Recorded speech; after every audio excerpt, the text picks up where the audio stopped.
Hey, it's JC1424 once again with another album review, and today we're going to be talking about the 8th studio album from Five Finger Death Punch, F8, or as they probably want us to say it, Fate. Their last album came out in 2018, and that was And Justice for None. It was a play on of And Justice for All by Metallica, which was like 20 years ago or whatever, and I was very disappointed by that album. I consider that to be the worst album released by Five Finger Death Punch to date. Like, it was just the same riffs, and terrible lyrics, worse than usual, and a serious lack in creativity. Some of the music was just bad, like it just didn't add up in sound. And I always found something redeemable about their previous releases. And with the singles coming out from this album, it was really good promotion. It had me thinking, okay, this album is probably going to be one of their best ones in a while. And we'll find out what that is as I go through this review.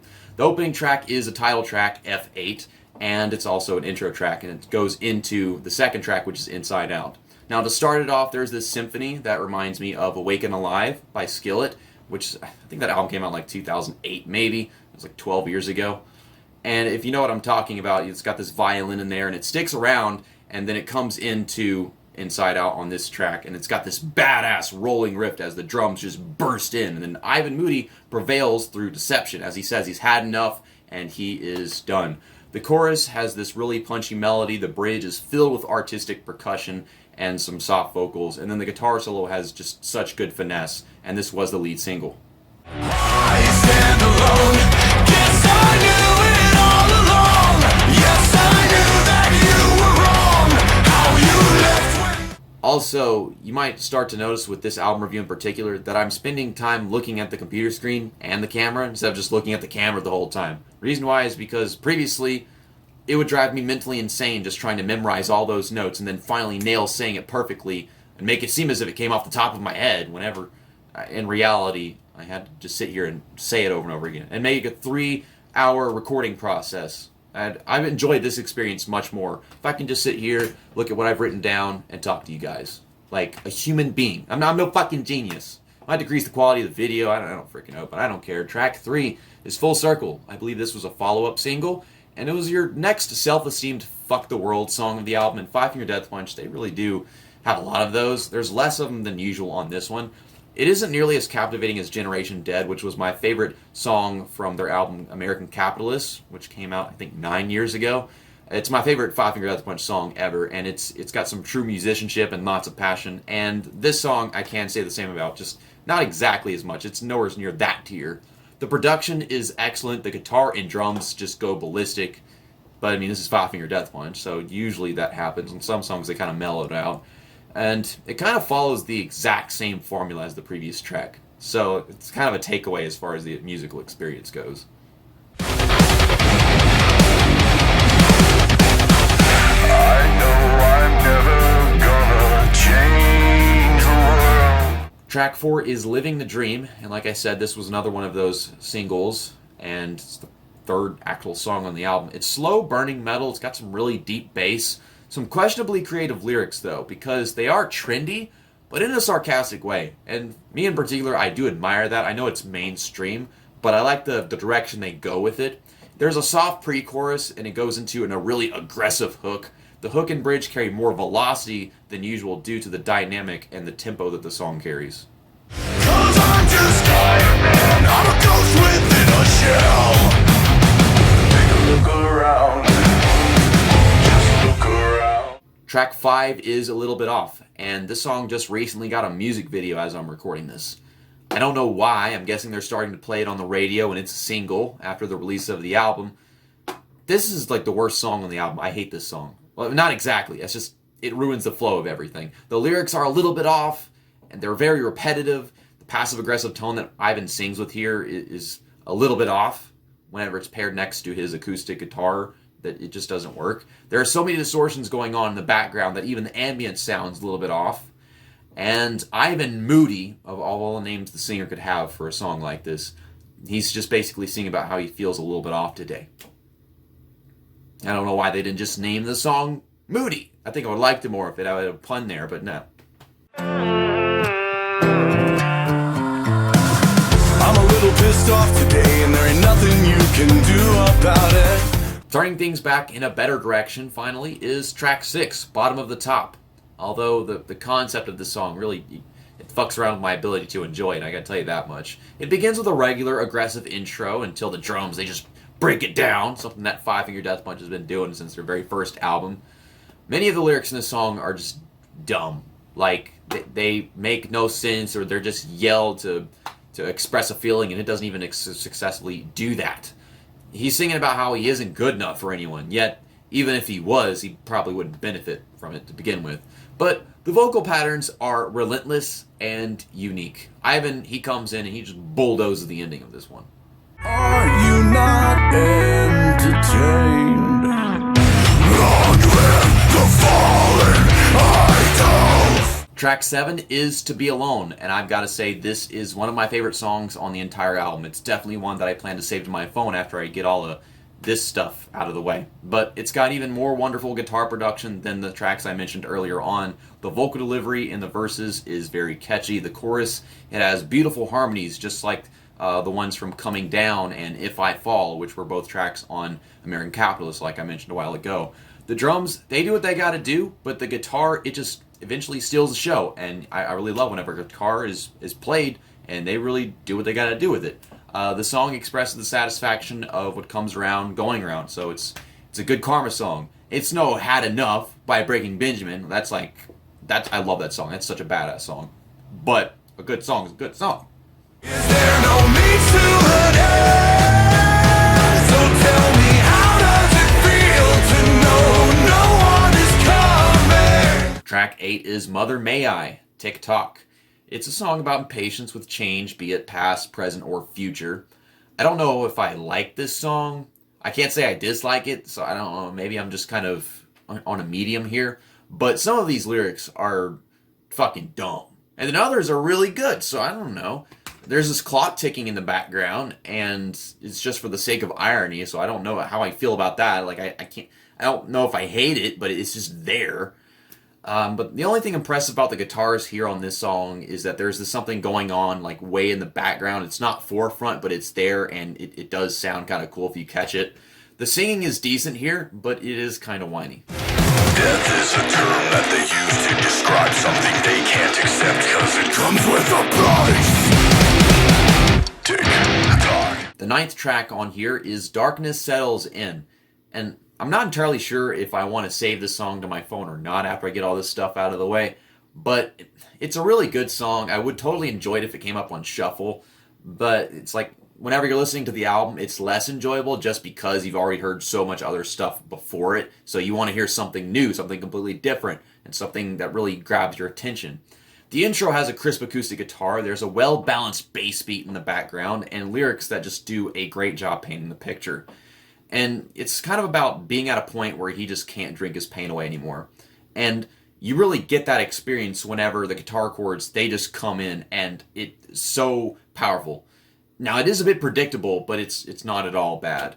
The bridge is definitely the most powerful moment on the entire damn album. I actually wrote that, so I should probably save this song to my phone. If I wrote that, then I guess so. But I know I'll never win.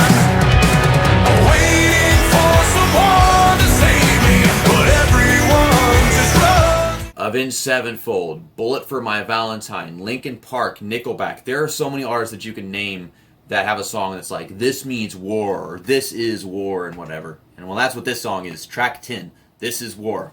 It feels just like their song Way of the Fist, which was the title track from their debut album, of course. But it starts like Blinded in Chains by Avenged Sevenfold. And it's funny that I just mentioned them, but that was a different song I was talking about. Here, you got the drums. It's a very instigated metal anthem, and it does a fair job of being in your face. And usually Five Finger Death Punch does that, and it's not that enjoyable for that many people. But for me, I can usually say the same thing, but here it just comes off differently in a way that I can appreciate. The drums, they obliterate this song. They hit harder more than any other song on the album did. And the same go for the vocal strength. It's just completely over the top. It's like he drains himself in a way, at such an old age probably, that just completely blows me away. He's really using himself up here. Like, he has nothing left. He could not have put more effort into how he sung here. The bridge has a good pattern on the song, but it doesn't provide a proper change in pace. It's just like, I'm expecting for everything to just change and sound even cooler than it already did with the chorus and the verses, but it's kind of underwhelming whenever it gets there. But still, it's one of my favorite songs on the album. Somewhere in like the middle of like if I rank the tracks. Insidious, sadistic, narcissistic demon child. But tell me what's in a name, to me it's all the same, and no one's ever gonna take my side. Right off the bat, I've got to tell you guys that going into track 11, Leave It All Behind, for the first time whenever I was listening to this album, I wasn't expecting them to keep my attention because I'd already heard so much other music. I thought I'd be hearing something that I already heard before for the most part. But lo and behold, it begins with lots of atmosphere, and there's some unique growled verses that weren't on the album at any point previously. It's about a challenge in itself of rescuing someone that's lost in their anxiety and helping them get out of that mind state so they can just feel more secure about themselves, I guess. The rhythms and the riffs are awesome here, and it ends in a decent solo. But I must say, the bridge, yet again, it feels kind of useless. Like, it doesn't, catch my attention. It doesn't, blow me away. I'm just kind of like, okay, well, there's the bridge. It's just doing its thing. And the chorus, it loses me after a while. Because, you hear a chorus, and then you hear the chorus again, and then you hear it again. And in this case, this one, it fell stale on me. Was there ever a time that you could define? Tell me, was there ever a time that you could refine what was boiling deep inside you? Just a couple more songs to go, and track 12 is Scar Tissue. I heard a few people mention that they were thinking that this song might turn out to be a cover. And it's not, but I actually never heard of the song that they were talking about because I'm an uncultured swine and shit, but their song Under and Over It opens almost exactly like this one. That is another song from American Capitalist. And I listened to this for the first time and I thought to myself, I've heard this before. And I keep on mentioning that album, and there it is on CD. It's the only album by Five Finger Death Punch I own on CD because it's the only one that I actually like, buy them enough to want that. And at the same time, of course, I'm going to have a strong memory of stuff from that album. The drum fills here are nuts, while the rhythm is simple, which is a good thing because, the drums aren't doing anything too crazy for a rhythm, and then things are linked together in a cool way. The bass hides in the background. Of course, usually it's just there to, keep a low bounce and a vibration to everything. But it is playful for once. You don't hear that often with Five Finger Death Punch. It's like Green Day, or Rise Against, or maybe Tool. But Five Finger Death Punch is no Tool, but that is there to spice things up. The verses sound kind of over-screamed on this track. Like, it's not, they're singing and then they're screaming. And I can hear good singing and good screaming, but in this case it sounds like he's hurting himself, and I don't actually like the way he's screaming here. The chorus is clean and it's really smooth. The solo is gorgeous. It's probably my favorite solo on the album, maybe my second if I actually pair them together and think about it. But the cadence behind the solo sounds a bit clueless. Like they had their solo going on and they're like, okay, what do we want to do with this part? And you're like, I don't know, just do this. And it just kind of distracts me from enjoying the solo if the freaking cadence is trying to find something to do. And this song is about ignoring problems in a relationship, and that will make them worse, and that is the point the song has.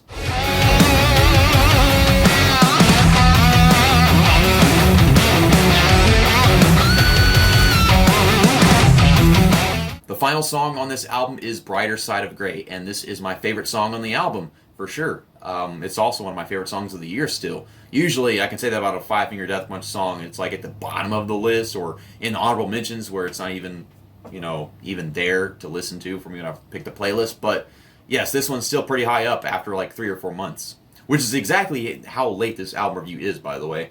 It's got a solemn acoustic loop mixed with a muscled guitar riff, and together, they put together this nice contrast of waveforms where it's like one's doing the other's doing something else, and they don't actually clash. It's a nice vibe. It's a dynamic of beauty and musicality.